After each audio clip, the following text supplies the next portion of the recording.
तुम्हारे को नीचे अगर लिस्ट से ईमेल आईडीज मिल भी गई तो ज्यादा ज्यादा तुम क्या करोगे, उनको एक ईमेल भेजोगे। Trust me, nobody is gonna reply on that. हमेशा ध्यान रखना कि कोई भी तुम्हारे रेफरल के चक्कर में, तुम्हारे सीवी के चक्कर पे अपनी रेप्यूटेशन खराब नहीं करेगा। जब तुम एक वैल्यू ड्रिवन अप्रोच के साथ जाते हो, स्ट्रेटेजिकली लोगों को अप्रोच करते हो, तो जो रेफरल है ना, वो एक बाय प्रोडक्ट बन जाता है तुम्हारी कॉन्वर्जेशन का।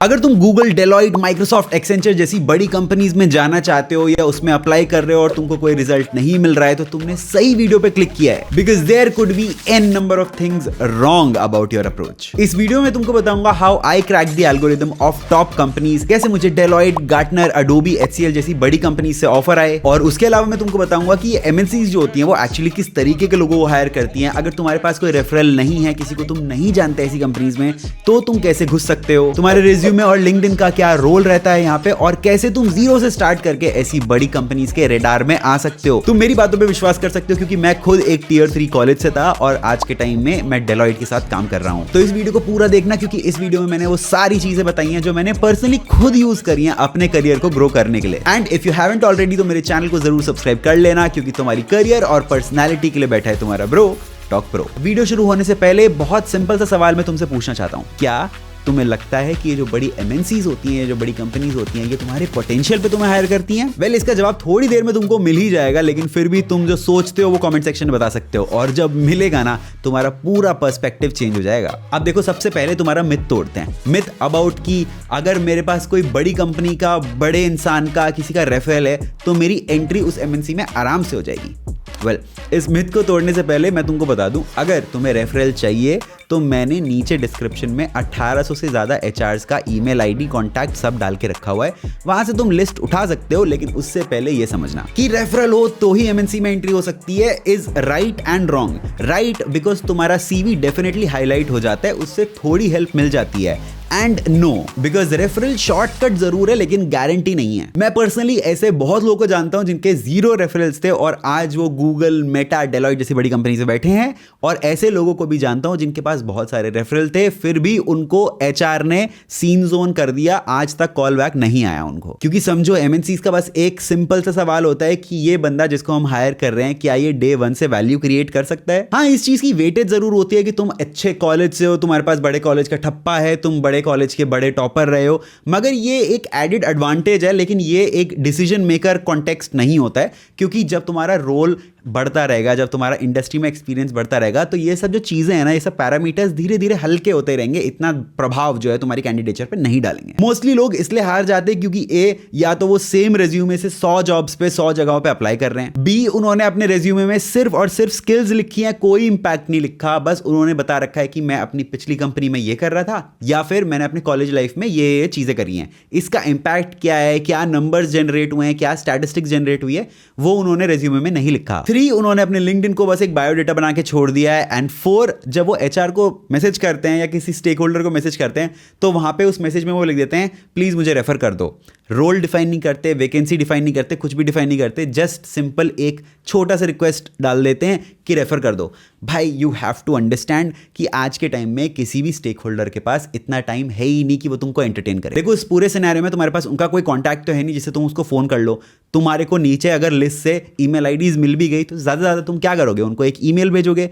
अब यहां पे बात आती है रिटन कम्युनिकेशन स्किल्स की। वैसे मैंने रिटन कम्युनिकेशन पे एक वीडियो बनाई थी, उसको मैं लिंक कर दूंगा इस वीडियो से, या नीचे तुम्हें डिस्क्रिप्शन से मिल जाएगी, तो वो भी देख लेना। मगर उससे पहले ये समझो कि किसी भी अपॉर्चुनिटी में जब तुम अप्लाई कर रहे हो, तो तुम्हारे पास 2 गेट कीपर हैं। एक जो रिक्रूटर है, जो तुम्हारा रिज्यूमे देखने भी नहीं वाला है। दूसरा ATS, जो तुम्हारा रिज्यूमे देखेगा, स्कैन करेगा, एंड इट विल डिसाइड कि तुम्हें आगे बढ़ना चाहिए कि नहीं। तो इसलिए चाहे तुम स्टार्टअप में अप्लाई कर रहे हो या MNCs में अप्लाई कर रहे हो, तुम्हारा गोल बहुत सिंपल सा होना चाहिए कि पहली बात तो तुम एक रेज्यूमे ना बनाओ, मल्टीपल रेज्यूमेस बनाओ। Multiple resumes in the sense अलग अलग रोल के हिसाब से। सारी स्किल्स जो हैं भर के एक ही रेज्यूमे में डालने की जरूरत नहीं है। अगर तुम्हें साइबर सिक्योरिटी में इंटरेस्ट है तो साइबर सिक्योरिटी का अलग रेज्यूमे बनाओ। अगर तुम्हें DSA में इंटरेस्ट है तो उसका अलग बनाओ। प्रोजेक्ट मैनेजमेंट में इंटरेस्ट है और उसका कोई सर्टिफिकेट किया हुआ है तो उसका अलग रेज्यूमे में बनाओ।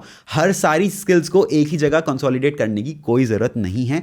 यहां पे तुम्हारी जो प्रोफाइल है, ओवरऑल प्रोफाइल है, वो बहुत ही ज्यादा ब्लंट जाती है, इसलिए कोई तुमको अप्रोच नहीं करता करता है या एंटरटेन नहीं करता है। Well if you have no idea कि एक अच्छा रिज्यूमे कैसे बनाते हैं, एटीएस फ्रेंडली क्या होता है, कौन से पावर वर्ड्स, कौन से कीवर्ड्स यूज करते हैं, तो तुम नीचे डिस्क्रिप्शन से जाके मेरी गोल्डन रिज्यूमे वर्कशॉप का लिंक उठा सकते हो। इस वर्कशॉप में मैंने तुमको A to Z सब बताया है, कैसे एक अच्छा सीवी बनता है, क्या कीवर्ड्स तुमको डालने चाहिए, कौन से नंबर्स तुमको डालने चाहिए, कौन से ऐसे फ्री टूल्स हैं जिसको तुम लिटरली उठा के कॉपी पेस्ट कर सकते हो, वहां से तुम्हें बहुत ज्यादा हेल्प मिल जाएगी।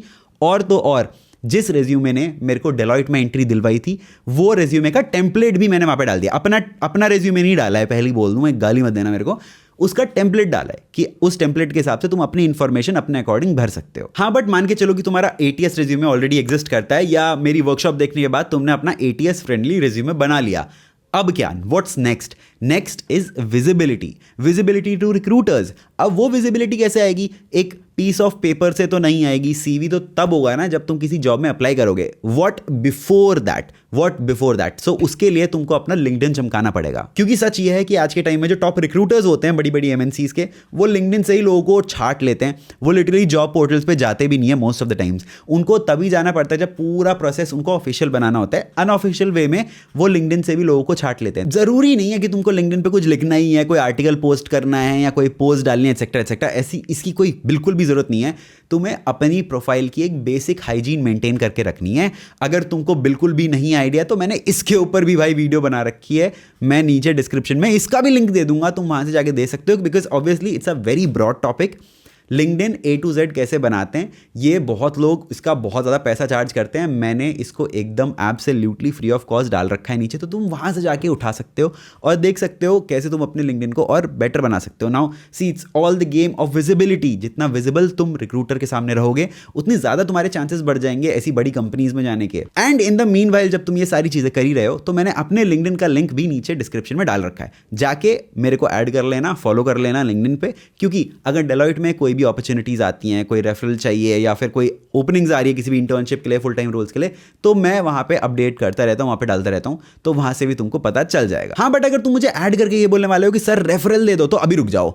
क्यों? क्योंकि भाई ये जो लाइन है ना, सर रेफरल दे दो, ये बहुत ज्यादा ओवर यूज्ड है, बहुत ज्यादा ओवर हाइप्ड है, and trust me, nobody is gonna reply on that। देखो मार्केट की पोजीशन समझो, आज के टाइम में कोई भी ऐसा एचआर नहीं है जिसका इनबॉक्स फुल ना हो, और अगर इस भीड़ में तुम उनको मैसेज करोगी sir I need a job, तो वो तुमको बिल्कुल भी रिप्लाई नहीं करने वाला। सबसे पहली बात तो ये है कि ब्लैंकेट अप्रोच लेके मत चलो कि मेरे को डिजिटल मार्केटिंग में इंटरेस्ट है या मुझे इस फलाने ढिमकाने स्किल में इंटरेस्ट है। सबसे पहले उनके पास जाओ, उन्हीं की कंपनी की एक जॉब वैकेंसी लेके जो उनके पोर्टल पे है। फॉर एग्जाम्पल, अगर तुम डेलॉइट में अप्रोच करना चाहते हो, डेलॉइट में नौकरी पाना चाहते हो, तो बहुत सिंपल सी बात है, तुम डेलॉइट के पोर्टल पे जाओ और वहां पे कोई जॉब उठाओ जो तुम्हारी स्किल से रिलेवेंट हो, और उस जॉब के डिस्क्रिप्शन को या उस जॉब की एक आईडी होती है, लिंक होती है, सिंपली उसको कॉपी पेस्ट कर लो। अब तुम्हारे पास एक अपॉर्चुनिटी आ चुकी है कि भाई यहां पे मैं अप्लाई कर सकता हूं। अब क्या चाहिए तुमको? सिंपल तुम्हें एक रेफरल चाहिए। इस जॉब आईडी को उठाना है तुमको, लिंक्डइन पे जाना है। लिंक्डइन पे जहां पे जॉब्स लिस्टेड होती है, जहां पे कंपनीज लिस्टेड होती हैं, उन कंपनीज का एक जूनियर पोजीशन का कोई बंदा उठा लो। सीईओ मत उठाना, कोई रिप्लाई नहीं करेगा। वीपीज को मत उठाना, वाइस प्रेसिडेंट्स को कोई रिप्लाई नहीं करेगा। तुम्हें उठाना है ऐसा बंदा जो कि बहुत ज्यादा सीनियर पोजीशन पे ना हो, जो तुम्हें इजिली रिप्लाई कर पाए, क्योंकि उसका इनबॉक्स कंपैरेटिवली ज्यादा फुल नहीं होगा। हो सकता है कि वो एचआर में ना हो, उससे कोई फर्क नहीं पड़ता। Referral still it will remain the same, plus they can talk to HR about you. हाँ, बट मेक श्योर कि उनके जो दो नेक्स्ट स्टेप्स है ना, पहला तुमको रिप्लाई करना और दूसरा तुमको रेफर करना, ये दोनों बहुत ज्यादा इजी हो। देखो बहुत सिंपल सी चीज है, सबके लिए हर वक्त गाइडेंस देना इजी नहीं होता, क्योंकि उनके पास इतना टाइम है ही नहीं। जब तुम एक वैल्यू ड्रिवन अप्रोच के साथ जाते हो, स्ट्रेटेजिकली लोगों को अप्रोच करते हो, तो जो रेफरल है ना, वो एक बाय प्रोडक्ट बन जाता है तुम्हारी कॉन्वर्सेशन का। हमेशा ध्यान रखना कि कोई भी तुम्हारे रेफरल के चक्कर में, तुम्हारे सीवी के चक्कर पे अपनी रेप्यूटेशन खराब नहीं करेगा। तो इस चीज को हमेशा ध्यान में रख के लोगों को अप्रोच करना, हमेशा एक स्ट्रेट, एक ओपन माइंडसेट के साथ लोगों को अप्रोच करना, and try not to creep out in the conversation. The entire thing being said, MNC में अप्लाई करना एक मैराथन नहीं है, एक बहुत अच्छा चेस गेम मान लो ऐसा होता है, क्योंकि तुम्हें बहुत स्ट्रैटेजिकली अप्लाई करना पड़ता है, और स्ट्रैटेजिकली तुम्हें हर जगह अपनी प्रेजेंस जो है वो मेंटेन करके रखनी पड़ती है। तो हमेशा ट्राई करो कि जब भी कोई जॉब पोस्ट आए, तो फर्स्ट 24 to 48 आवर्स में उसको अप्लाई कर दो। मेक श्योर कि तुम्हारा जो CV है वो उस पोजीशन के लिए वेल ऑप्टिमाइज्ड हो, एंड ऑल्सो मेक श्योर कि जो तुम्हारी विजिबिलिटी वाला एरिया है लिंक्डइन, वो भी बहुत अच्छे से मैनेज्ड हो, वो बहुत अच्छे से पॉलिश्ड हो। अपनी एप्लीकेशंस और रेफरल्स को हमेशा फॉलो अप करते रहो, देखते रहो कि क्या प्रोग्रेस है उसमें, क्या नहीं है, और अगर तुम्हें कोई रिप्लाई नहीं कर रहा है तो ढीठ बन जाओ, लेकिन उनको मैसेज करते रहो, बिकॉज द थिंग इज कि तुम्हारे को उनके बिजी स्केड्यूल से अपना काम निकलवाना है, not the other way round. अब वो मेरा पहला सवाल याद है कि जो MNCs होती हैं वो तुम्हारी पोटेंशियल पे हायर करती हैं कि नहीं?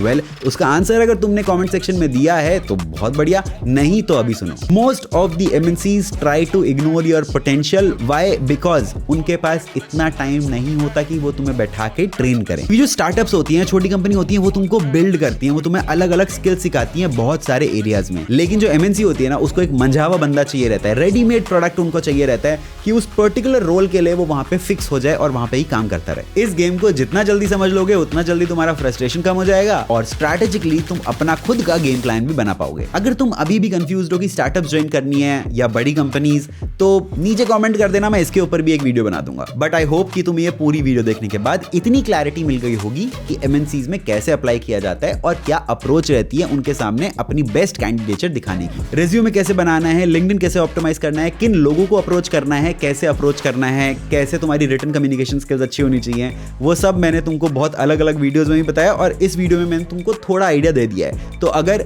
तुम चाहते हो कि तुम्हारी लिंक्डइन प्रोफाइल और बेटर बने तो इस वीडियो को जरूर देख लेना। और अगर तुम ऐसी वर्क फ्रॉम होम अपॉर्चुनिटीज ढूंढ रहे हो जो घर बैठे बैठे तुमको बढ़िया पैसा बना के दे दे, तो तुम इस वीडियो को भी देख सकते हो। और मैं मिलता हूं तुमसे अगली वीडियो में।